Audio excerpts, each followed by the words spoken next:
그런 상황에서 박정희 전 대통령이 북한에게 손을 내밀게 한 건 닉슨 대통령의 아시아 정책. 바로 미국의 힘이었습니다. 당시 세계는 미국의 자유주의와 소련의 공산주의가 대립하던 냉전 시대. 미국은 한국과 베트남 등 아시아 지역의 군사 개입에 적극적이었습니다.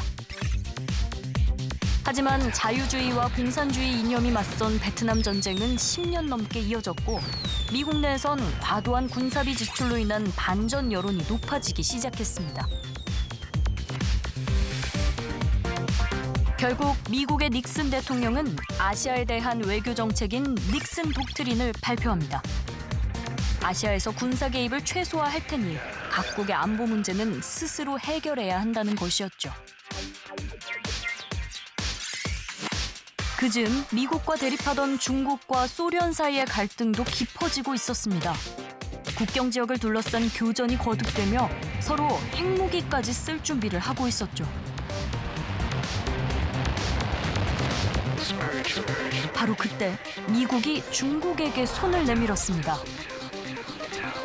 1972년 두 나라의 정상이 만나며 해빙 분위기가 조성됐고 마침내 미국은 베트남 전쟁에서 철수했습니다. 바야흐로 대탕트의 시대가 온 겁니다. 한반도 역시 그 흐름을 피할 순 없었습니다. 우리 남한이나 북한 같은 경우는 지금 막 싸우고 있는 때인데 냉전의 주변부에 있는 약한 국가의 입장에서 어쩔 수 없이 국제질서 재편에 순응할 수밖에 없게 되는 좀 인위적인 남북 대화로 나갔던 부분은 분명히 좀 있어요. 세계 정세의 영향을 받아 남북 관계는 급물살을 타기 시작했습니다. 사반세기 동안 막혔던 남과 북 사이에 대화의 길이 트이기 시작했습니다. 우리나라의 자주적인 평화 통일을 추구하는 7개 항의 공동성명이 7월 4일 서울과 평양에서 동시에 발표됐습니다.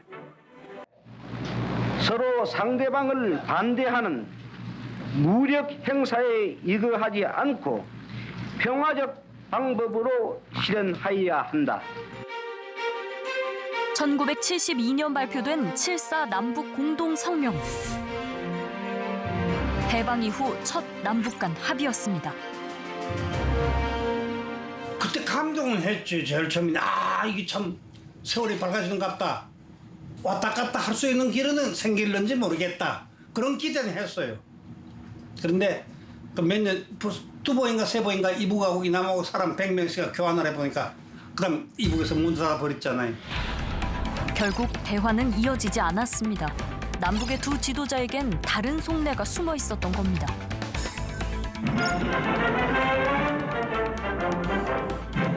이날 박정희 대통령은 민족의 염원인 조국의 평화 통일을 하려면 국민이 일치 단결해서 시월 유신을 성공시켜야 한다고 강조했습니다. 북한 역시 김일성을 유일체제로 하는 사회주의 헌법이 제정됐습니다. 통일은 명분이고 실제적으로는 권력을 안정시키고 연장시키는 그 하나의 수단으로서 서로를 이용한 그런 측면들이 많았죠. 1980년대 말 남북 관계에 새로운 기회가 찾아왔습니다. 그 중심엔 노태우 전 대통령이 있었죠.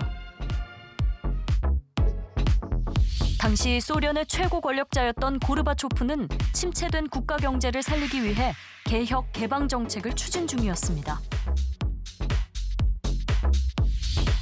또 미국과 핵전쟁을 막기 위한 미사일 금지 조약의 합의, 냉전의 종식을 선언했습니다. 이런 해빙의 흐름을 타고 냉전의 상징이었던 베를린 장벽이 붕괴됐습니다. 소련의 영향력 아래 있던 동유럽 국가들의 사회주의 체제도 차례대로 와해됐죠. 결국 소련은 약 70년 만에 해체돼 역사 속으로 사라졌습니다. 노태우 정부는 이런 세계적인 정세에 발빠르게 대처했습니다. 1988년 헝가리를